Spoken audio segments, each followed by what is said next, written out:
नमस्कार महाराष्ट्र, मी डॉक्टर कविता राणे. लक्षवेधीमध्ये आपल्या सर्वांचं स्वागत. काल एका फोटोनं सगळ्यांच्या चेहऱ्यावर काहीसं हास्य आणलं. हे बरेचसे जण राजकारणामध्ये ठाकरे बंधूंच्या एकत्र येण्याची वाट पाहत होते. खरं तर हा प्रवास कसा झालाय बघा. हा प्रवास असा झालाय की गेले काही दिवस ठाकरे बंधू एकत्र येणार की नाही अशा चर्चा सुरू होत्या. मग 5 तारखेच्या मेळाव्यामध्ये मराठी भाषेच्या संदर्भात हे दोघेही भाऊ एकत्र आले. त्यानंतर उद्धव ठाकरे यांच्या वाढदिवसाच्या निमित्त राज ठाकरे त्यांना शुभेच्छा द्यायला मातोश्रीवर पोहोचले. हे सगळं झाल्यानंतर दोन्ही भाऊ एकत्र येणार की नाही या चर्चा थोड्याशा बाजूला पडल्या आणि नवी चर्चा सुरू झाली. ही नवी चर्चा काय आहे? ही नवी चर्चा अशी आहे की जर ठाकरे बंधू एकत्र आले तर मग महायुतीचं काय? कारण महानगरपालिका निवडणुका तोंडावर आहेत. मुंबईमध्ये शिवसेनेची म्हणजे तेव्हाच्या आत्ताची शिवसेना एकनाथ शिंदेंकडे, पण उद्धव ठाकरेंकडे जी शिवसेना होती त्याची ताकद चांगली होती आणि मुंबईमध्ये कोणती शिवसेना वरचढ ठरणार त्याचा निकाल खरं तर या महानगरपालिकांच्या निवडणुकांमध्ये लागणार आहे. त्यामुळे मुंबईमध्ये या सगळ्याचा काय परिणाम होणार, राज आणि उद्धव जर एकत्र आले तर महाविकास आघाडीमध्ये काय परिणाम होईल आणि महायुतीमध्ये काय परिणाम होईल असे अनेक प्रश्न निर्माण झाले. आणि या सगळ्या प्रश्नांची चर्चा होत असतानाच महायुतीनं आपला प्लॅन बी तयार असल्याचे सुतोवाच दिले. हे सुतोवाच अर्थातच या अनुषंगाने आहेत की जर हे दोन भाऊ एकत्र आले आणि महाविकास आघाडीची ताकद वाढली असेल, जर महाविकास आघाडीमध्ये काही बदल घडला नाही तर मग आपली स्ट्रॅटेजी काय असेल यासाठी प्लॅन बी तयार ठेवल्याची चर्चा आहे. अर्थात हे दोनही भाऊ एकत्र आल्यानंतर महाराष्ट्राच्या राजकारणामध्ये काही वेगळे बदल घडतील का, घडले तर त्यांची तीव्रता नेमकी किती असेल अशा अनेक चर्चा सध्या सुरू झालेल्या आहेत. याच सगळ्या चर्चांवर आपल्याला बोलायचं आहे. पण त्या अगोदर या सगळ्या चर्चा सुरू होत असताना वर्ध्यामध्ये जेव्हा आपल्या पक्षाचा एक मेळावा झाला तेव्हा देवेंद्र फडणवीसांनी एक वक्तव्य केलं. हे वक्तव्य आपल्या कार्यकर्त्यांना बूस्टअप करण्यासाठी होतं, पण अर्थातच महायुतीच्या पुढच्या वाटचालीची दिशाही दर्शवणारं होतं. ते वक्तव्य नेमकं काय होतं ते बघूयात आणि मग चर्चेकडे वळूयात. अनेक जिल्ह्यांमध्ये छोटे छोटे वाद आहेत. काही ठिकाणी नेत्यांमध्ये वाद आहेत, काही ठिकाणी कार्यकर्त्यांमध्ये वाद आहेत. फार मोठे वाद नाही. भारतीय जनता पार्टी परिवार आहे. परिवारामध्ये दोन भावांमध्ये कमी अधिक होत असतं. पण निवडणुकीच्या तोंडावर सगळ्यांनी एकत्रित राहिलं पाहिजे, एकत्रित बसलं पाहिजे, वाद संपवले पाहिजेत. बघा, अनेक पार्ट्यांचं पतन हे याकरताच झालं की एकाने दुसऱ्याला ओढलं आणि दुसऱ्याने पहिल्याला ओढलं आणि दोघांनी मिळून पार्टीला खड्ड्यात घातलं. अशा प्रकारे आपल्या पार्टीत होता कामा नये.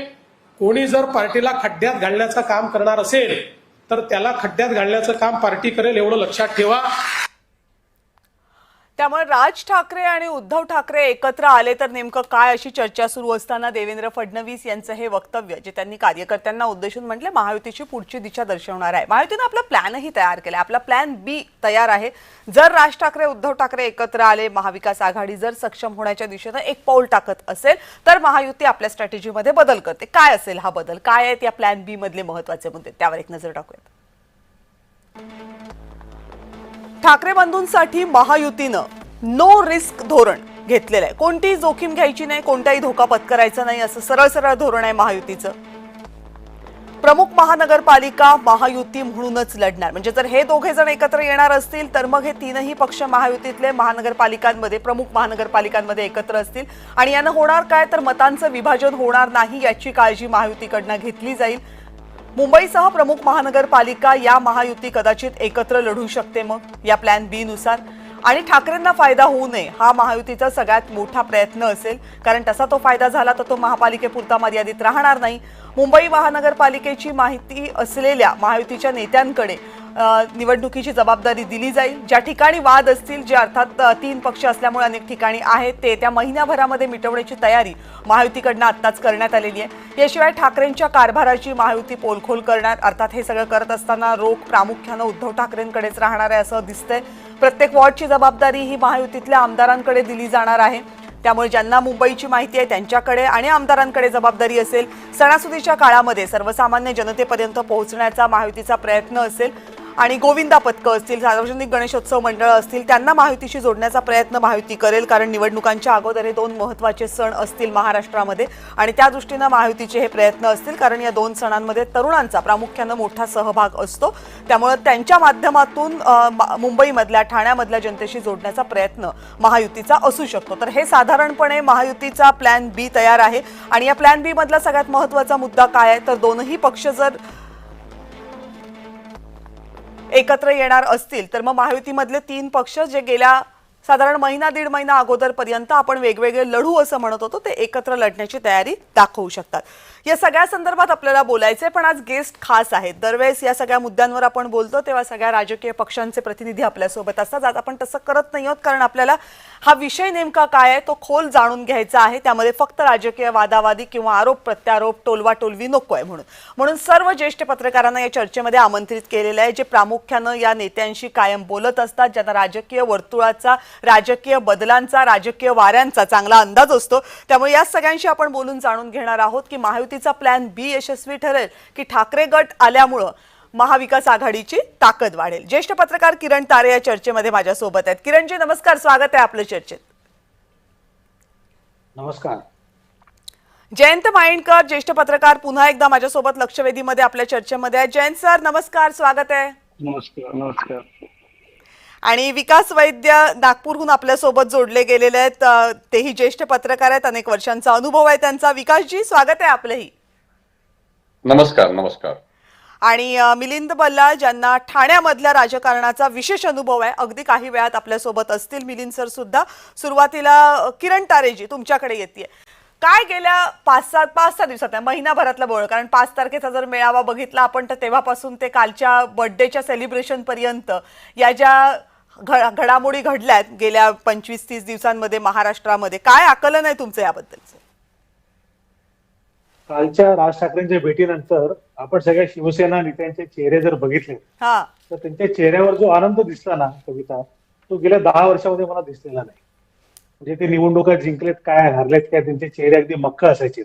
पण राज ठाकरे उद्धव ठाकरेंना भेटायला गेल्यावर असं चेहऱ्यावरचा आनंद ओसंडून वाद होता. नाही, ते मला जरा स्पष्ट करा, कुठल्या शिवसेनेबद्दल बोलताय तुम्ही?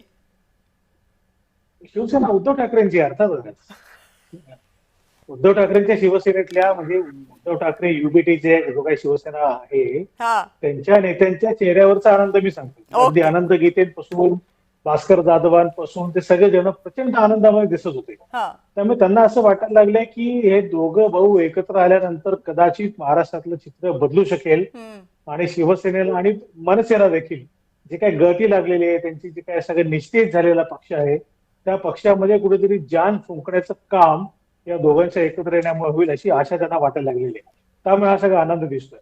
आता राहिला मूळ प्रश्न हाच की हे सगळं जर झालंच तर काय परिणाम होऊ शकतो महाराष्ट्रातल्या राजकारणामध्ये, काय त्याचे इम्प्लिकेशन होऊ शकतात, या सगळ्या आपण जी चर्चा करतो. मला असं वाटतं की मुंबईमध्ये नक्की परिणाम होईल. राज ठाकरे आणि उद्धव ठाकरे एकत्र येण्याची ताकद ही मुंबईमध्ये MMR मध्ये आपल्याला बघायला मिळू शकते.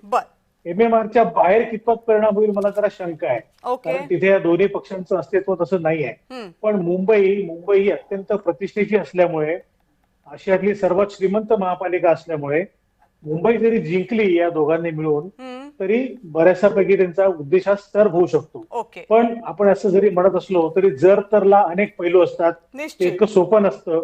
राजकारणामध्ये कधी 2+2 4 होत नसतात, ते कधी 3 होतात, कधी 11 होतात, कधी 5 होतात, कधी 0 पण होतात.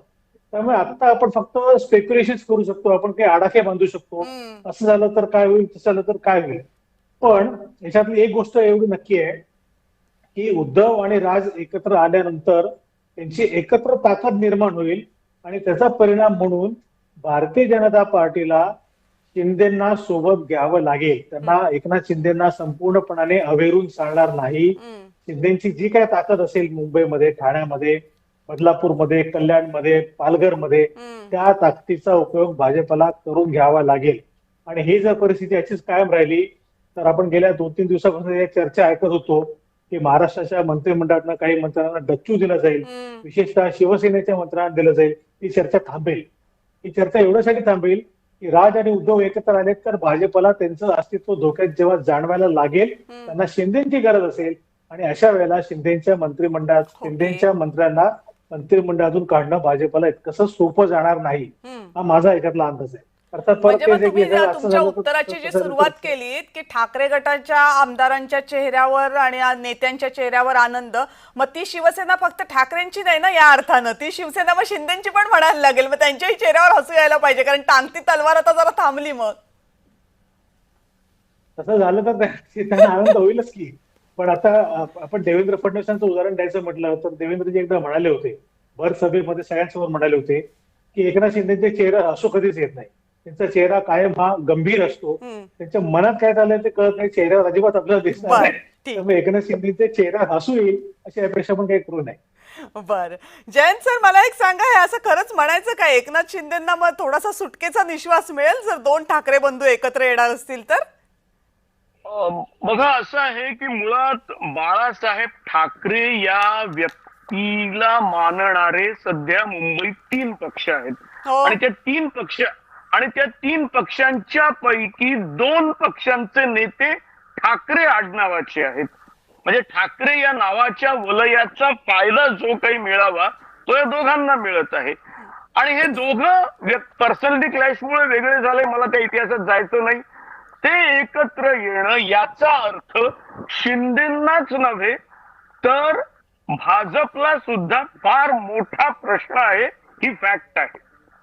याचं कारण मी जवळपास 40 वर्षांच्या पूर्वी म्हणजे 1985 ला जी महापालिका निवडणूक लढल्या गेली होती त्याचा इतिहास सांगतो.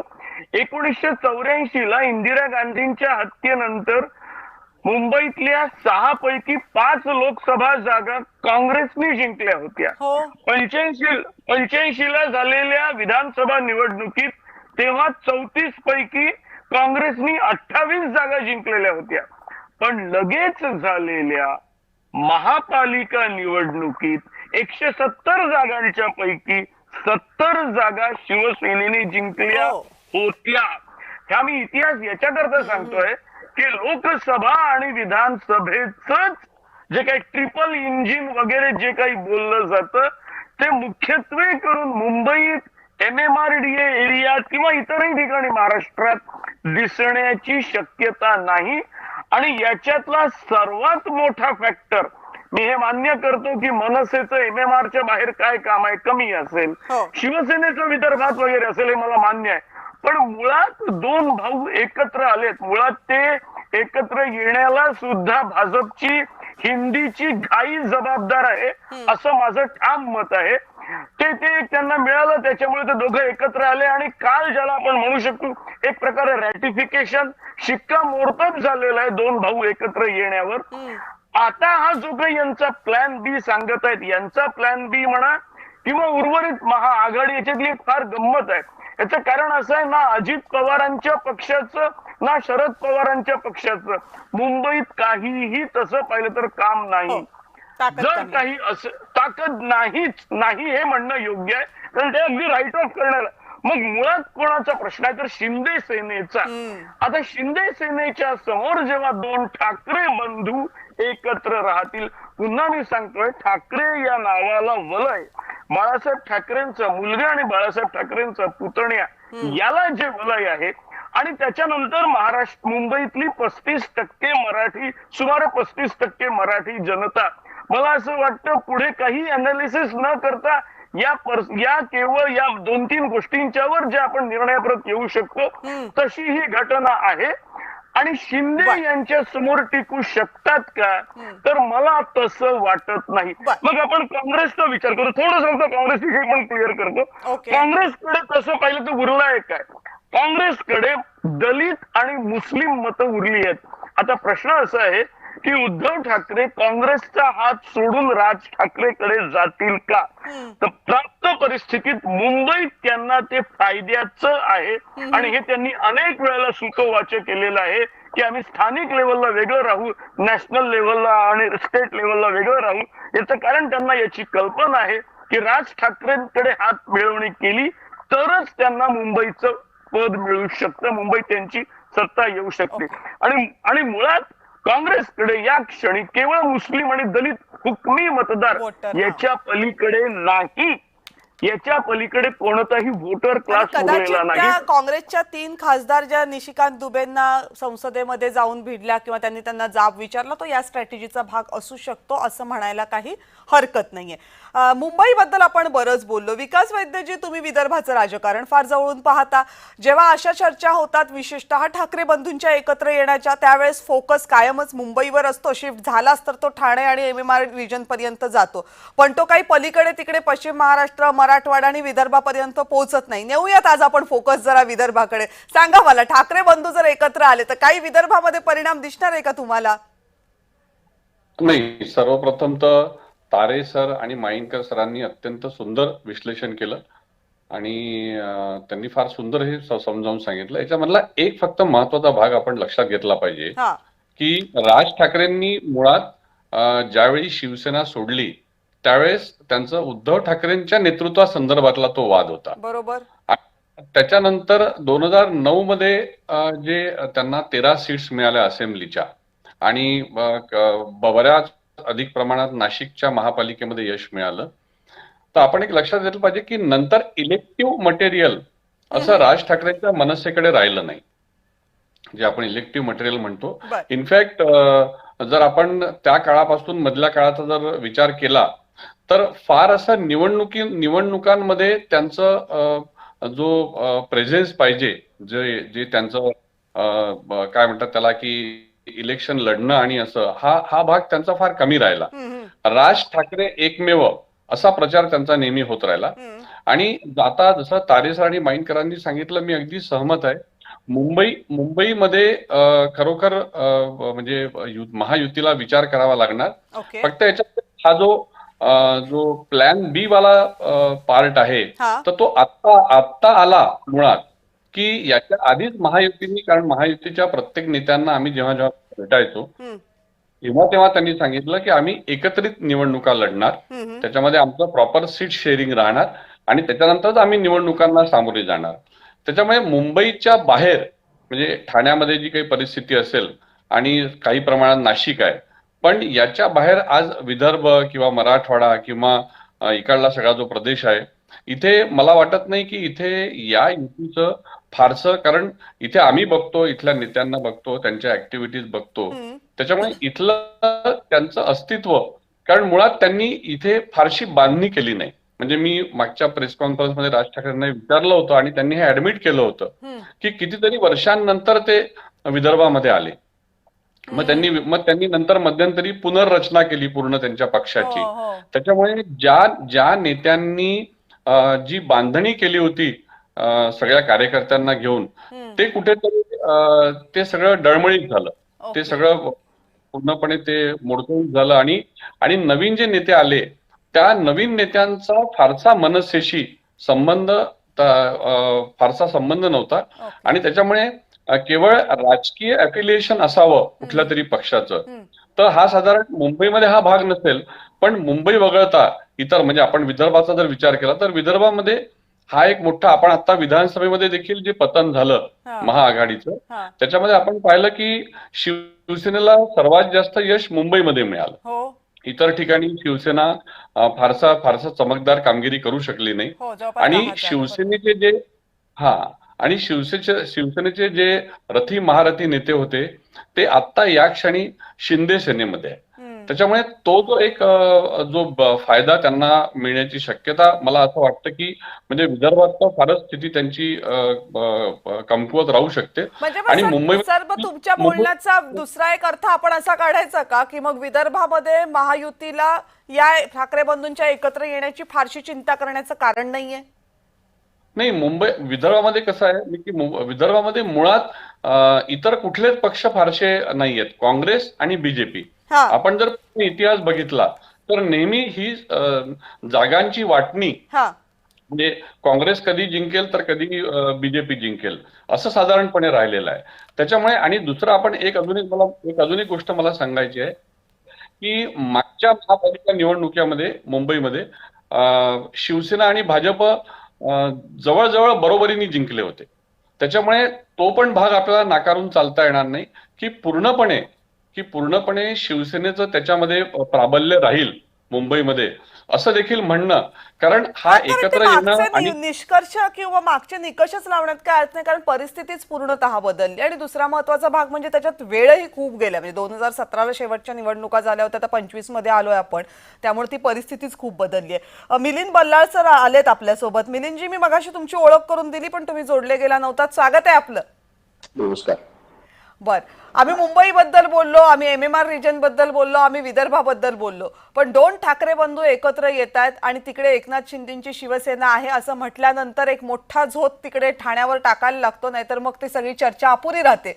ठाण्याचा अनुभव तुमच्यापेक्षा जास्त कुठल्या पत्रकाराला असेल असं वाटत नाही, त्यामुळे सांगा आम्हाला, काय आता ठाण्याकडे कसं बघायचं या सगळ्या परिस्थितीमध्ये? प्लॅन बी ठेवायचा ठाण्यासाठी की आणखीन प्लॅन सी, प्लॅन डी ठाण्यासाठी लावायला लागणार आहे? मला असं वाटतं की झेड पर्यंत अक्षर आहे, त्यामुळे तेवढे प्लॅन्स करायला हरकत नाही. परंतु खरं सांगायचं तर ह्या सगळ्या घडामोडींचा ठाण्यामध्ये सुद्धा निश्चितच परिणाम झालेला आहे. जी एक प्रकारची मरगळ आलेली होती खास करून शिवसेनेमध्ये, तर मनसेच्या आगमनामुळे ती मरगळ झटकली जाईल आणि जरा एक नवीन चैतन्य येईल अशा पद्धतीचं एक पहिल्यांदा असं वाटलं होतं की हे अशा पद्धतीचं काहीतरी होईल. परंतु अजूनही तो जो एक इफेक्ट म्हणतो आपण की मुंबईमध्ये जो उत्साह दिसला किंवा मीडियातनं ज्या पद्धतीची हाईप झाली, त्याचा फारसा परिणाम ठाण्यात झाला नाही. आणि याचं एकमेव कारण असंच आहे की एकनाथ शिंदे यांनी जेव्हा शिवसेनेतनं जे बाहेर पडले आणि त्यांनी जी शिवसेना संघटना बांधली आणि त्यांच्याच होम पिचवर खास करून ठाण्यामध्ये तर त्यांना लक्ष द्यावंच लागलं. परंतु एकनाथ शिंदे यांचा जो एक करिश्मा होता, त्या करिश्माचा एक प्रचंड मोठा परिणाम अनेक शिवसैनिक त्यांच्याकडे वळण्यात झाला. त्या तुलनेत शिवसेनेकडे त्यात तोलामोलाचा नेता नव्हता आणि त्याच्यामुळे मनसे आणि उद्धव ठाकरे यांची शिवसेना यांनी एकत्र येण्याच्या जरी गोष्टी सुरू झाल्या असल्या तरी तो जो ती पोझिशन जी एकनाथ शिंदेने घेतलेली आहे त्याच्यावर फारसा परिणाम झालेला नाही. दुसरी गोष्ट अशी पण आहे की सत्तेचं साधारणपणे जिथे तराजू झुकलेला असतो, जर एकनाथ शिंदे हे सत्तास्थानी आहेत आणि एकनाथ शिंदे किंवा कोणी म्हणजे जो माणूस नेता सत्तेच्या जवळ असतो त्याला डेफिनेटली सगळेजण आकर्षित होत असतात. तशा पद्धतीचं मनसे आणि उद्धव ठाकरे यांच्या शिवसेनेकडे ठाण्यात काहीच नाही आणि त्याच्यामुळे एकूणच अजून तरी ठाण्यावर त्याचा फारसा परिणाम झालेला नाहीये, तशी फारशी चर्चा नाहीये. मनसेमध्ये डेफिनेटली अविनाश जाधव, अभिजित पानसे यांच्यासारखे नेते आहेत, परंतु त्या अग्रेशनला मॅच करणारे शिवसेनेत पण नेते असायला पाहिजे होते, परंतु ते त्या पद्धतीचं नाहीये. आणि त्याच्यामुळे जरी हे दोन्ही सेना इथे एकत्र आल्या तरी मग मनसे आणि उद्धव ठाकरे यांच्या शिवसेनेमध्ये फार रस्सीखेच होण्याची शक्यता आहे. खास करून महापालिकेच्या निवडणुकीचा जर आपण संदर्भ जोडला तोही बहुतेक एकनाथ शिंदेना त्याची कल्पना असेल की सीट अरेंजमेंट मध्ये वगैरे ह्यांच्यामध्ये त्या पद्धतीचा एक काही मतभेद डेफिनेटली राहू शकतात. आणि एकूणच शिवसेनेचं म्हणजे या दोन्ही सेना इथे एकत्र येणं आणि एकनाथ शिंदेना एक प्रकारचा शह देण्याचं काम जे त्यांना करायचं आहे, तर ते करताना डेफिनेटली या दोन्ही संघटनांना त्यांच्या पोझिशन्स ज्या आहेत किंवा त्यांचा जो आक्रमकपणा आपण म्हणू किंवा काही कार्यक्रम असेल तर तो, आणि खास करून इथे शिवसेनेची सत्ता आहे, तो विरोधी पक्ष म्हणून मनसे आणि उद्धव ठाकरे यांची शिवसेना ही कुठच्या पद्धतीने हा रस्त्यावर उतरते त्याच्यावर त्यांचं भवितव्य अवलंबून. तुमच्या चौघांच्याही बोलण्यात फार इंटरेस्टिंग गोष्ट आली की मुंबई वगळता MMR रिजन मध्ये फार थोडं, पण मुंबई, ठाणे आणि नाशिक यांचा परिसर सोडला तर फार या युतीचा परिणाम होईल असं दिसत नाही. विदर्भामध्ये काय होईल फारसा असं दिसत नाहीये. आणि ठाण्यामधली परिस्थिती तर तुम्ही फारच इंटरेस्टिंग सांगितली की दोन्ही पक्षांना आपले पाय घट्ट रोवावे लागतील विरोधक म्हणून, आणि तरच पुढे काहीतरी याचा परिणाम दिसू शकेल. पण आता तरी जमिनीवर तुम्हाला काही याचा फारसा दिसत नाही. जेव्हा राजकारणामधल्या अशा गोष्टींबद्दल आपण बोलत असतो, plan A, plan B, plan C, plan D बद्दल, त्यावेळेस त्या सगळ्यात महत्वाचं काय असतं नजरेसमोर, तर ती मतांची विभागणी कशी होणार आहे, मतं कुणाला किती जाऊ शकतात त्याचे अंदाज काय असणार आहेत. किरण सर, मला पहिलं तर तुम्ही सांगा की मुंबई किंवा MMR रिजन मधला तुमचा अनुभव जास्त असल्यामुळे 3 पद्धतीनं मला सांगा. एक, मराठी अमराठी मतांची विभागणी यामुळे कशी होऊ शकते, त्याच्यात काही बदल होईल का. 2, हिंदू मुस्लिम मतांच्या विभागणीवर याचा काही फरक होईल का. आणि तिसरं, मतांची जी जातीय गणितं मांडली जातात त्यावर काय परिणाम होईल. या तीनही अनुषंगानं मला तुमचं उत्तर हवं. या तिन्ही अनुषंगाने आपण बोलूया. पण याच्यातलं कटू वास्तव असं आहे ना की आपल्याकडे दुर्दैवाने मतदान अजूनही जात धर्म बघूनच होतं, म्हणून आपल्याला चर्चा करावी लागते आणि म्हणूनच हे तीनही प्रश्न विचारावे लागतात. एक्झॅक्टली. म्हणून म्हणजे हे दुर्दैव आहे खरं, पण ठीक आहे, आपल्याला त्याचं अनालिसिस करणं भाग आहे. पहिला मुद्दा जो येतो की भाषेचा जर विचार केला तर मराठी अमराठी जेव्हा विभागणी झालेली आहे मुंबईमध्ये ऑलरेडी, माझा असा अंदाज आहे की मराठी मतं ही सगळी जरी गठ्ठा आली तरी सगळीच्या सगळी काही ती ठाकरेंच्या पारड्यामध्ये पडणार नाही, दोन्ही ठाकरेंच्या पारड्यामध्ये पडणार. ती आतापर्यंत कधीच पडलेली नाही. त्याच्या पुढे तरी असं का होईल असं काही करण्याचं काही कारण नाही. या उलट मात्र अमराठी मतं जी आहेत, विशेषतः हिंदी भाषिक आणि गुजराती भाषिक, ही भरभरून भाजपच्या पारड्यामध्ये जाऊ शकतात. कारण मराठी माणूस एकत्र येतोय म्हणून आपण त्याच्या विरोधात मतदान करावं, असा एक ट्रेंड, असा एक छुपा प्रवाह या दोन्ही भाषिक गटांमध्ये आहे आणि त्याचा परिणाम आपल्याला बघायला मिळू शकतो. उरलेले जे मतदार आहेत, दक्षिणात्य मतदार, विशेषतः मुस्लिम मतदार, ते काँग्रेसकडे झुकू शकतात असा माझा अंदाज आहे. कारण कसं आहे की आतापर्यंत शिवसेनेला जे काही यश मुंबईमध्ये मिळालं आहे, म्हणजे शिवसेनेच्या चांगल्या जागा विधानसभेला निवडून आल्या, शिवसेनेच्या म्हणजे उद्धव ठाकरेंच्या शिवसेनेच्या, त्या ज्या जागा चांगल्या निवडून आल्या त्याला एकमेव कारण होतं, त्यांना मुस्लिम मतदारांनी भरभरून साथ दिली. आता हा मुस्लिम मतदार राज ठाकरेंसारखा हिंदुत्ववादी नेता उद्धव सोबत असेल तर तो उद्धव ठाकरेंना मतदान करणार का, की तो काँग्रेसकडे जाणार, आपल्या पारंपरिक पक्षाकडे, का तो समाजवादी पक्षाकडे वळणार, का तो MIM ला परत नवसंजीवनी देणार मुंबईमध्ये. हा सगळ्या इंटरेस्टिंग गोष्टीचा भाग आहे. समाजवादी पक्षाने मुंबईमध्ये एकेकाळी 6 जागा जिंकलेल्या होत्या महापालिकेच्या, ते आपण विसरता कामा नये. आता समाजवादी पक्षाचे MMR रिजन मध्ये 2 आमदार आहेत, अबू आझमी आणि रईस शेख. त्यामुळे समाजवादी पक्ष मुस्लिम मतांच्या आधारावर उसंडी मारू शकतो का, हा माझ्यासाठी अति महत्वाचा प्रश्न आहे. एक गोष्ट नक्की आहे की राज ठाकरेंनी हिंदुत्वाचा मुद्दा जर ताणून धरला, राज ठाकरेंनी जर आपल्या भूमिकेवर क्लॅरिफिकेशन देण्याचा प्रयत्न केला की त्यांनी मशिदीवरचे भोंगे उतरवण्याचा प्रयत्न का केला, त्यांनी हनुमान चालीसा म्हणायला का लावले, हे सगळे मुद्दे प्रचारात येणार ना. विरोधक सगळ्या मुद्द्यांचं भांडवल करणार. या सगळ्या मुद्द्यांवर राज ठाकरे जर अपेक्षित क्लॅरिफिकेशन देऊ शकले नाहीत तर सगळी मुस्लिम मतं ही उद्धव ठाकरेंच्या पक्षापासून तुटणार हे नक्की आहे. आणि ती तुटणार तर ती विभागली जाणार, ती काँग्रेसमध्ये जाणार, काही मतं समाजवादी पक्षामध्ये जाणार, काही आणखी कुठे जाणार, पण या मतांचं विभाजन होणार आहे नक्की. त्यामुळे मुस्लिमांचंही मतं उद्धव ठाकरेंच्या पक्षाला मिळणार नाहीत, हा उद्धव ठाकरेंचा सगळ्यात मोठा लॉस असणार आहे. दुसरी गोष्ट, राज ठाकरे सोबत आल्यामुळे उद्धव ठाकरेंच्या बद्दल हिंदी भाषिकांमध्ये पूर्वी जी काही थोडीफार सहानुभूती होती ती सुद्धा राहणार नाही. हे पण आपण लक्षात घेतलं पाहिजे की आता हिंदी भाषिक म्हणणार की राज ठाकरे तुमच्या सोबत आहेत तर आता आम्ही तुम्हाला मत देणार नाही, असा पण एक प्रवाह मुंबईमध्ये बघायला मिळतो आहे. हे पण आपल्याला नाकारता येणार नाही.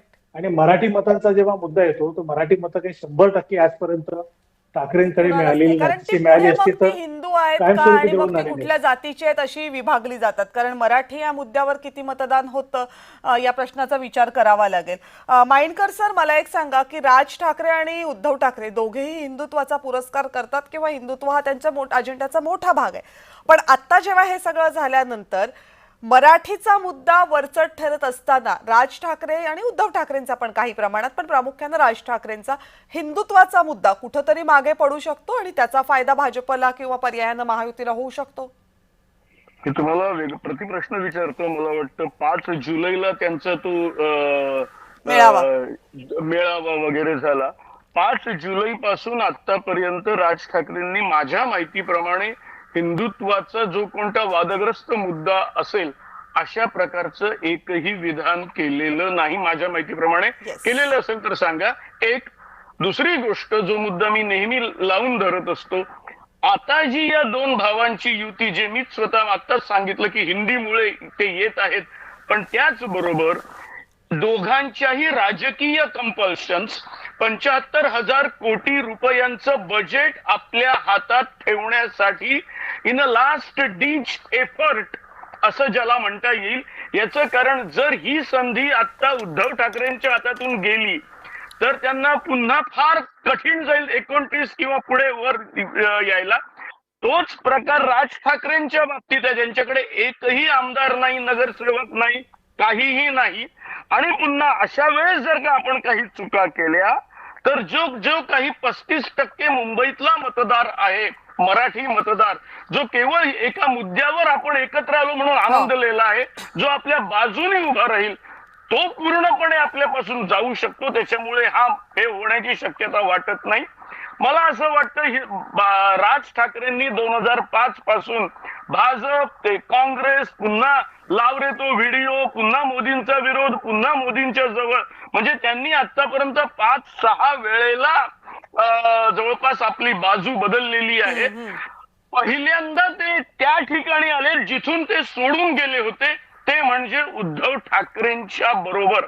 आणि मला असं वाटतं आता मात्र ते आपली भूमिका सोडणार नाही. आणि याचं कारण केवळ 75,000 कोटी रुपयांचं बजेट असलेली मुंबई महापालिका आणि त्याची निवडणूक हाच एकमेव फॅक्टर आहे. आता राहिला प्रश्न काँग्रेस किंवा काँग्रेसशी कसं डील होईल किंवा इतर मतं कुठे जातील. तर हे खरं आहे की जर का कुठल्याही भागातली गठ्ठा मतं जेव्हा एखाद्याकडे जातात तेव्हा इतर भाषी हे एकत्र येणं हे साहजिक आहे. जो गुजराती मतदार एकेकाळी शिवसेनेला मतं द्यायचा, सेना भाजप तुटल्यानंतर त्यांना देत नाही, जो उत्तर भारतीय द्यायचा तो आता देणार नाही, ही फॅक्ट आहे. कदाचित साऊथ इंडियन सुद्धा तोच मार्ग स्वीकारू शकतात. प्रश्न हा आहे की मुस्लिम आणि दलित मतदार ज्यांच्यामुळे, मला हे मान्य आहे, केवळ ज्यांच्यामुळे शिवसेनेचे आमदार निवडून येऊ शकले, या परिस्थितीत मुख्यत्वे काँग्रेस या इश्यूला कसं टॅकल करतं, उद्धव ठाकरे कसं टॅकल करतात. कारण तसंही काँग्रेसकडे केवळ 30 जागा होत्या, त्याच्यामुळे त्यांना तेवढ्याच देऊन ते डील करतात का. ज्या पद्धतीची भाषा उद्धव ठाकरे याविषयी बोलत आहेत किंवा ज्या पद्धतीचा रिस्पॉन्स काँग्रेसकडून मिळत आहे किंवा जी काही माझी माहिती आहे ती असं सांगत आहे की काँग्रेस सुद्धा या मुद्द्यावर फारसं ताणून धरणार नाही, असं एक सध्या तरी वाटत आहे. याचं कारण त्यांना एक माहिती आहे की जर या दोन भावांची ताटातूट झाली तर मात्र काहीही हातात येणार नाही, केवळ एका मुद्द्यावर.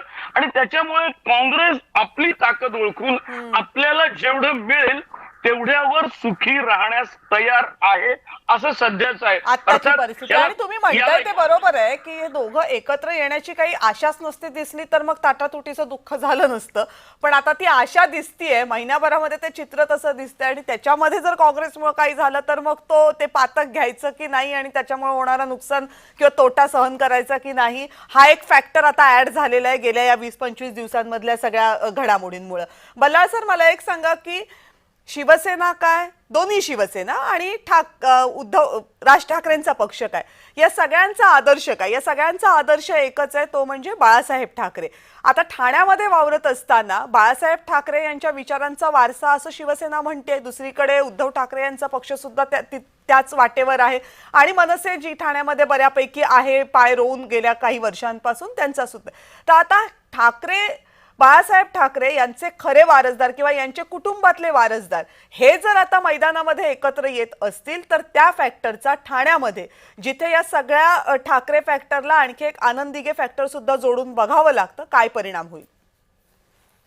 नाही, आपण जेव्हा जेव्हा या दोघा भावांबद्दल बोलतो आणि त्यांच्या एकत्र येण्याच्या संदर्भात बोलतो तेव्हा आपण एक ठाकरे ब्रँड हा शब्द सरसकट वापरतो. परंतु ब्रँड जो असतो ना तो हा सातत्याने, म्हणजे तो जाहिरातीच्या संदर्भात जे काम करतात त्या विश्वामध्ये, तर ब्रँड हा बिल्ड करावा लागतो. आणि हा बिल्ड कसा होतो तर त्याचं जाहिरातीचं किंवा एकंदर व्यवस्थापन शास्त्रातला आपण विचार केला तर त्यासाठी पूरक अशी काही कामगिरी बजावावी लागते. त्याच्यामुळे कोणी बजावली आहे, एकनाथ शिंदेनी बजावली आहे का उद्धव ठाकरे आणि मनसेने बजावली ठाण्यात, हे बघावं लागेल. आणि त्यासाठी एक गोष्ट बाकी नक्की होती की बाळासाहेबांच्या बद्दलचं प्रेम आणि आपुलकी ठाण्यात ही कायम राहणार आहे. याचं कारण असं की ठाण्यामध्ये पहिल्यांदा सत्ता मुंबईच्याही अगोदर ठाण्यात आली होती आणि बाळासाहेबांचं विशेष प्रेम होतं ठाण्यावर, हा एक त्यातला भाग आहे. परंतु शिवसेना जी ठाण्यात बांधली गेली तर ती बाळासाहेब ठाकरे वाया आनंदीये अशी ती बांधल्या गेली आणि मग आनंदीयांचा खरा वारसदार कोण अशा पण पद्धतीची चर्चा सुरू झाली. तेव्हा एकनाथ शिंदेनी तो जिल्हा प्रमुखाची जी सगळी जागा होती ती तेव्हा त्यांनी ती बरोबर त्यांच्यावरती जबाबदारी सुद्धा आली आणि ती घेतली आणि स्वतःच ब्रँड मी म्हणणार नाही पण स्वतःची पोझिशन डेफिनेटली निर्माण केली. तर तो एक खूप मोठा फरक ठाकरे ब्रँड चालण्यातली ही एक खूप मोठी अडचण ठाण्यामध्ये असणार आहे. दुसरं एक मला असं वाटतं की मगाशी मी ऐकलं किरण आणि माइंडकर दोघांचंही म्हणणं की हिंदुत्व आणि मराठी कार्ड जे आहे ह्याच्यामधला ज्याचं पारड साधारणपणे जड होईल त्याच्या बाजूने हा साधारणपणे निर्णायक निकाल जाईल. म्हणजे 75,000 कोटींची मुंबई महापालिका, मला स्वतःला असं वाटतं की 75 कोटीच्या महापालिकेपेक्षा आता त्यांना त्याच्याही पेक्षा मोठी किंमत जी त्यांच्या अस्तित्वाशी डायरेक्टली निगडीत आहे ती खरं महत्वाची आहे. म्हणजे मुंबई महापालिका हे त्यांच्या अस्तित्वाचं एक चिन्ह असू शकेल, परंतु ओव्हरऑल त्यांचं भारतीय जनता पक्षातलं जे महाराष्ट्रातलं जे वाढणं आहे, खास करून मुंबईमध्ये वाढणं आहे, MMR एरियामध्ये वाढणं आहे, हे आता कुठेतरी आपल्याला थांबवलं पाहिजे. या दृष्टिकोनातनं हे दोघं खरं पुढे येत आहेत. त्यांना त्या 75,000 कोटी प्लस अस्तित्व अशी त्याची गरज आहे आणि म्हणून मग मराठी मतांचं जे फ्रॅगमेंटेशन झालेलं आहे, विभागीकरण झालेलं आहे, तर ते जास्तीत जास्त कसं आपल्याला पुन्हा एकत्र आणता येईल. कारण जेव्हा हिंदीचा प्रश्न आला तेव्हा संयुक्त महाराष्ट्राच्या संदर्भात सुद्धा त्याची तुलना झाली, परंतु त्यावेळचे नेते किंवा त्यावेळचे विषय आणि त्यावेळचं एकूण समाजाची मानसिकता आणि आजची मानसिकता, नेत्यांची धरसोड वृत्ती याचा सगळ्याचा जर विचार केला तर ह्या सर्व नेत्यांना अशा पद्धतीचं काही नवीन रिअलाइनमेंट करायची असेल तर प्रचंड कष्ट करावं लागणार आहे की ही मराठी मतही इंटॅक्ट ठेवायची, ती इनफॅक्ट इंटॅक्ट नाही ती वाढवायची आहेत, कारण ती मराठी मतं अन्य पक्षातही विखुरलेली आहेत. परत हिंदू मतं सुद्धा जी आहेत, कारण बाळासाहेबांनी तर बाबरी मशिदीच्या प्रकरणात जबाबदारी पण स्वीकारली होती, त्यामुळे ते कारण सुद्धा त्यांना पुन्हा ते जिवंत ठेवावं लागेल. आणि भारतीय जनता पक्षापेक्षा आम्ही सरस आहोत किंवा मोठे भाऊ आम्हीच आहोत, हे दोघेही मोठे भाऊ मिळून आम्ही मोठे भाऊ आहोत हे त्यांना सिद्ध करावं लागणार आहे. त्यासाठी त्यांना खूप चांगला काहीतरी कार्यक्रम घ्यावा लागणार आहे, मराठी माणसाची पुन्हा मनं जिंकावी लागणार आहे. हा खूप महत्वाचा मुद्दा. म्हणजे तुमचं पहिलं वाक्य आणि शेवटचं वाक्य ही खूप जोडणारी वाक्य आहेत की ब्रँड तयार करायचा असतो तर तो काय एका रात्रीमध्ये तयार होत नाही, त्याला खूप गोष्टींची जोड द्यावी लागते. आणि त्यामुळे जर ठाकरे हा ब्रँड मनामनात तयार करायचा असेल किंवा महापालिकेच्या दृष्टीनं त्याला तयार करायचं असेल तर त्याला काहीतरी कृतिशील कार्यक्रमाची जोड लागेल आणि ते दोन्ही पक्षांकडनं यायला पाहिजे, दोन्ही नेत्यांकडनं यायला पाहिजे, जे जमिनीवर दिसायला पाहिजे, तर त्याचे परिणाम दिसतील. कारण नुसते दोन्ही भाऊ एकत्र आले म्हणून काहीतरी होईल असं होण्याची परिस्थिती आता ग्राउंडवर आहे का याचा विचार करायला हवा. जरी आपल्याला चर्चा करताना ते खूप सोपं वाटत असलं तरी ग्राउंडवरची परिस्थिती तुम्ही सगळे सांगताय तशी खूप वेगळी आहे. विकासजी, आता मुंबईबद्दल तर बोललो, ठाण्याबद्दल सुद्धा बोललो आणि तोच प्रश्न तुम्हाला सुद्धा आहे की मतांच्या विभागणीमध्ये तुम्ही तर खरं मगाशी सांगितलं की दोघे जण एकत्र येण्यानं खूप मोठा परिणाम काही होणार नाही, त्यामुळे मतांची विभागणी हा महायुतीचा मुंबई आणि ठाणे किंवा MMR रिजन वगळता फारशी डोकेदुखी असण्याची शक्यता दिसत नाहीये. नाही, मुळात त्याच्यामध्ये एक म्हणजे आता तिघांनी अत्यंत योग्य मुद्दे मांडले. मला त्याच्यामध्ये सांगायचं आहे की मुळात या दोघांच्या आयडिओलॉजीचा विषय आहे. म्हणजे आता आपण जर बघितलं उद्धव ठाकरेंची आधीची आयडिओलॉजी आणि आता महाविकास आघाडी सोबत त्यांनी जेव्हा युती केली तेव्हाची आयडिओलॉजी, किंवा राज ठाकरे मागच्या इलेक्शनमध्ये लावतो व्हिडिओ म्हणून मोदी आणि शहांवर जे आग ओकत होते ते यावेळेला बऱ्यापैकी भाजपच्या बाजूनी त्यांनी केली.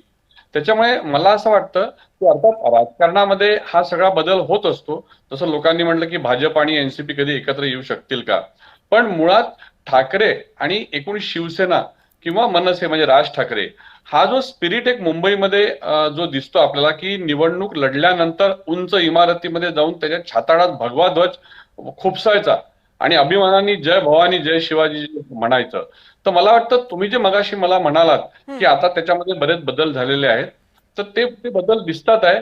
कारण मराठी बद्दल यावेळी जे काही झालं, मारहाण झाली, सगळी झाली, त्याच्यामध्ये मराठी या विषयावरून ट्रोल करणारे बऱ्यापैकी मराठी लोक होते. तर हा एक बदल जो आहे की नुसतं तुम्हाला मराठीकरण करून चालणार नाही, तुम्हाला समाजकारण देखील करणं आवश्यक आहे. तुम्हाला कुठले वोट घ्यायचे, तुमचा मुद्दा काय, तुम्ही निवडणूक नेमकी कोणत्या याच्यावर लढवणार. त्याच्यामुळे हा जो आयडियोलॉजीचा प्रश्न आहे, हा एकत्र येण्याचा आनंद, दोन ठाकरे येण्याचा हा प्रत्येक मराठी माणसाला निश्चितपणे होणार. पण नेमकी या दोन ठाकरेंची भूमिका काय राहणार या निवडणुकीमध्ये, तर हा जो एक भाग आहे याबाबत लोक संभ्रमित आहे. विदर्भात जसं मी मगाशी सांगितलं की विदर्भात मुळात दोन्ही पक्षांनी त्यांची पक्ष बांधणीच केलेली नाहीये. त्याच्यामुळे इथे तर विदर्भामध्ये तर काही प्रश्नच नाहीये की या ठाकरे युतीचा काही परिणाम होईल. मुंबईमध्ये जसं सगळ्यांनी या तिघांनी सांगितलं ते अगदी बरोबर आहे, मी त्या मताशी सहमत आहे. फक्त मी जे मगाशी म्हटलं की आयडियोलॉजी जी चेंज होत गेली, त्याचा सामान्यपणे जनता किंवा मतदार कसा विचार करतील हा एक आपल्याला जाणून घेणं आवश्यक आहे. ओके. किरणजी, आता प्रश्न पुढचा असा आहे की मगाशी तुम्ही मला मगाचा जो प्रश्न मी तुम्हाला विचारला त्याचं उत्तर देताना तुम्ही मला म्हणाला होतात की अशा प्रकारे मतांची विभागणी याची चर्चा करायला लागणं आपल्याला लोकशाही व्यवस्थेमध्ये हेच फारसं स्वागतार्ह नाहीये. पण हे जरी आपण लक्षात घेतलं तरी भारतीय राजकारणाचं आणखी एक व्यवच्छेदक लक्षण आहे आणि ते म्हणजे भारतीय राजकारण हे बराच काळ भावनेवर चालणारं राजकारण म्हणून सुद्धा ओळखलं जातं. भावना फार मेजर रोल प्ले करतात आपल्या राजकारणामध्ये. जेव्हा दोन दुरावलेले भाऊ एकत्र येत आहेत, 20 वर्षांनंतर एकत्र येत आहेत, कॅमेऱ्यांच्या साक्षीने एकमेकांच्या गळ्यात गळे घालतायत, हसतायत, अभिवादन करतायत, असं चित्र जेव्हा दिसतं तेव्हा त्याचे भावनिक परिणाम होत असतात आणि ते दिसतं आपल्याला. त्याच्या रील्स आपण बघतो किंवा लोकांच्या प्रतिक्रिया आपण बघतो, ते दिसतं आपल्याला. पण खरंच आता महाराष्ट्राच्या राजकारणाची जे काय आपण 2019 पासून राजकारण बघतो आहोत त्याच्या पोत आणि परिस्थिती अशी राहिलेली आहे का की असा एखादा भावनिक फॅक्टर हा निवडणुकीमधला गेम चेंजर ठरू शकतो? भावनिक फॅक्टर गेम चेंजर नक्कीच असतात, त्याच्याबद्दल काही वादच नाही. पण आता तुम्ही ज्याचा उल्लेख केला की दोन्ही भावांनी एकत्र येणं आणि ते गळ्यात गळे मिठी मारून सगळं एकत्र आनंदी वातावरण दिसणं, ही भावना काल संपली ना. ही 6 महिने नाही टिकू शकत. करेक्ट. अजून निवडणूक जाहीरच झालेली नाही. निवडणूक कधी होणार आपल्याला माहित नाही. त्यामुळे निवडणुकीच्या वेळेला काय मुद्दा असणार ते जास्त महत्वाचं आहे. दोघं एकत्र आले याचा आनंद आहे तो किती दिवस टिकणार आहे. हा आनंद जर कायमस्वरूपी टिकवून ठेवायचा असेल तर त्या दोघांना एकत्र कार्यक्रम द्यावा लागेल. त्या दोघांना आपल्या पक्षाच्या कार्यकर्त्यांना मोबिलाइज करावं लागेल. त्यासाठीचा कार्यक्रम त्यांच्याकडे आहे का? त्यांच्याकडे त्यांचा जो काय सामायिक किमान कार्यक्रम असतो तो त्यांच्याकडे आता आहे का? तो आता नाहीये. त्यामुळे भावनेच्या आधारावर हे सगळं करणं ठीक आहे, पण ही भावना फार दिवस टिकून राहील याची काळजी घेणं हे त्याच्या दृष्टीने प्रायोरिटी असली पाहिजे. नंबर 1. दुसरं म्हणजे मला एक आठवण सांगावीशी वाटते.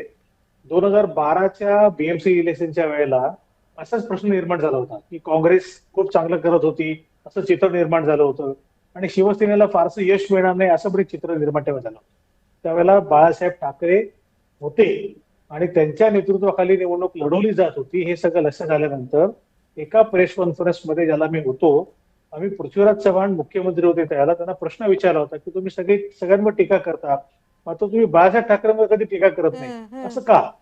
तर त्याच्यावर उत्तर देताना पृथ्वीराज चव्हाण अगदी सद्गतून आलं त्यांना आणि ते एकदम तडकाफडकी बोलून गेलेत की Balasaheb Thackeray will be inconsequential after this election. हे त्यांचं इंग्लिशमध्ये वाक्य होतं. या निवडणुकीनंतर बाळासाहेब ठाकरेंचं महत्व संपलेलं असेल मुंबईतलं असं त्यांनी म्हटलं. दुसऱ्या दिवशी याची हेडलाईन झाली आणि मुंबईतलं वातावरण बदललं आणि शिवसेना भरपूर मतांनी निवडून आली. हे देखील आपण बघितलं नाही. असं निवडणुकीच्या तोंडावर काही घडतंय का? असा तसं तर आपण शरद पवारांच्या बाबतीमध्ये सुद्धा आपण बघितलं ना आधीच्या विधानसभा निवडणुकीत. तेच ना, म्हणजे भावनिक मुद्दा हा अशा पद्धतीने काम करत असतो. आतापासून भावनिक वातावरण करत गेलो तर आपल्याला वोटिंग कधी तेच माहिती नाही. आणि एक गोष्ट आपण लक्षात घेतली पाहिजे परत एकदा की मुंबई महापालिकेची निवडणूक ही भारतीय जनता पार्टी ही राष्ट्रीय निवडणूक असल्यासारखी लढणार आहे. त्यांनी हैदराबाद सारखी महापालिका सोडली नाही जिथे त्यांचे सगळे स्टार प्रचारक 20-20 दिवस ठाण मांडून बसले होते. अमित शहा मुंबईत येणार, नरेंद्र मोदी मुंबईत येणार, सगळी मुंबईतली कामं मार्गी लागणार, भरभरून पैसे देणार. अशा परिस्थितीमध्ये कुठल्या लेवलचं फाईट त्या दोघा भावांना करावी लागेल याचा आपल्याला अंदाज येतो. त्यामुळे मुंबईसाठी भावनिक मुद्दा निर्माण करणं ही त्यांची तेव्हाची काळाची गरज असेल. तो काय असेल तर आपल्याला आता सांगता येणार नाही. त्यावेळेला आणखी 4 महिन्यानंतर काय परिस्थिती असेल आपल्याला माहित नाही. पण आत्ताची भावना ही टिकवून ठेवणं हे अत्यंत अवघड आहे. त्यावेळेचे मुद्दे जेव्हा जे तत्कालिक मुद्दे जे असतील तेच जास्त प्रभावी असतील. फक्त दोघं एकत्र आले म्हणून सगळं ऑलबिल झालं असं नव्हे. त्यांना काहीतरी वेगळी जोड द्यावी लागेल की आता ते देतील की नाही आपल्याला कळेल काही दिवसात, आपल्याला तर माहित नाही काय होणार आहे ते. बरं, पण ठीक. भावनिक मुद्दा हा मतदानाच्या आठवड्याभर आधी निर्माण करायचा असतो, तो आता करून उपयोगाचा तो नाही. आत्ता करून उपयोगाचं आहे. त्यामुळे ही जी काय भावनेची लाट आहे ती कायमच राहील का आणि तिचा परिणाम होईल का असा प्रश्न असेलच. पण हा प्रश्न जसा आपण विचारतोय तसा महायुती सुद्धा जयंत सर विचारत असेल ना आपल्याला. जर महायुतीसाठी हा मुद्दा इतका महत्वाचा नसेल तर कदाचित मग त्यांनी प्लॅन बी च्या वगैरे तयारीला लागलेच नसते, की प्लॅन बी वगैरे हे फक्त पुढ्या सोडलेलं आहे, त्याचं काही खरं काही होणार नाहीये. या प्लॅन बी चाच एक भाग म्हणजे 2022ला बीएमसी डिझॉल्व्ह केल्यानंतर आज 2.5-3 वर्ष होत आली तरीही अजून महाराष्ट्रात इलेक्शन झालेले नाहीत. कधी कधी कानावर पडतं की कदाचित नोव्हेंबर पर्यंत होतील, पण जेव्हा लक्षात येतं की वातावरण फेवरेबल नाहीये तेव्हा मग ते आता लास्ट माझ्या कानावर असं आलेलं आहे की फेब्रुवारी ते मार्च 2026ला बीएमसी आणि इतरही म्युनिसिपल कॉर्पोरेशनच्या इलेक्शन घेतील. ही एक पहिली गोष्ट त्यांच्याही कानावर येत आहे, ते त्याच्याही बाबतीत कॉशियस आहेत, ही फॅक्ट आहे. याचं कारण एखादं राज्य गेलं छोटं तरी हरकत नाही, पण बीएमसी मात्र जायला नको. याचं कारण ही अमाऊंट फार महत्वाची आहे आणि त्याला अतिशय महत्व भाजप सुद्धा देत आहे.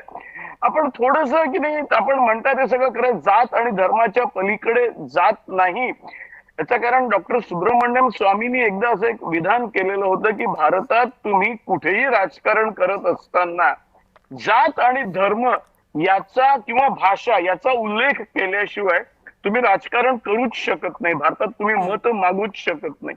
त्याच्यामुळे you need to accept this reality of Maharashtra. Okay, आता हे सगळं क्लिअर केल्यानंतर मग तुम्ही म्हणता की प्लॅन बी की प्लॅन सी. त्याच्यातलं जे मी सांगितलं की जसं काँग्रेसची सुद्धा ताकद तशी पाहिली तर मुंबईत कमी आहे. जर ही फॅक्ट आहे की सेनेच्या खालोखाल मुंबईत कोणत्या पक्षाची ताकद असेल तर फक्त भाजपची आहे.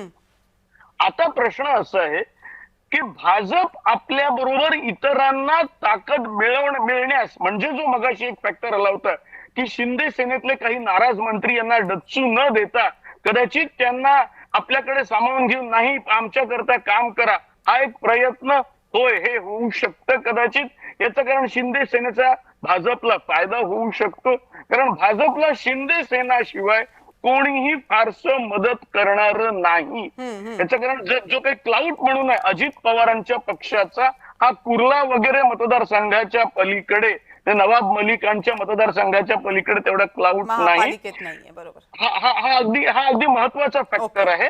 आणि त्याचबरोबर मला पुन्हा एकदा सांगायचं की मुस्लिम आणि दलित मतदारांची एकूण जी काही दिशा असेल हे खरं आहे की भावनिक असेल की नाही ते आता होईल की नाही पुढे काय होईल, पण मला असं वाटतंय की 19 वर्षांनी पुन्हा तो फॅक्टर असा आहे की राज ठाकरे जवळपास 4-5 वेळा आपल्या भूमिका बदलवून 19 वर्षांनी पुन्हा त्याच ठिकाणी आलेत जे त्यांनी सोडलं होतं आणि त्याच व्यक्तीकडे गेलेले आहेत ज्या व्यक्तीवर त्यांनी नेतृत्व जे काय असेल ते आरोप केले ते तुम्ही तुमचं नेतृत्व ठीक नाही म्हणून आरोप केलेलं होतं. त्याच्यामुळे मला असं वाटतंय की आता ही जी काही एक त्यांची वेव निर्माण झालेली आहे ती काही काळ तरी निश्चित राहू शकते. ओके, मिलिंद सर मला आता थोडक्यात तुम्ही सांगा की बघापासून आपण बऱ्याच विषयांवर बोललो, पण जेव्हा ग्राउंड लेवलला काम करण्याची वेळ येते तेव्हा पक्षाचं संघटन मजबूत असावं लागतं. मग अशी तुम्ही म्हणालात कार्यक्रम सुद्धा द्यावा लागतो.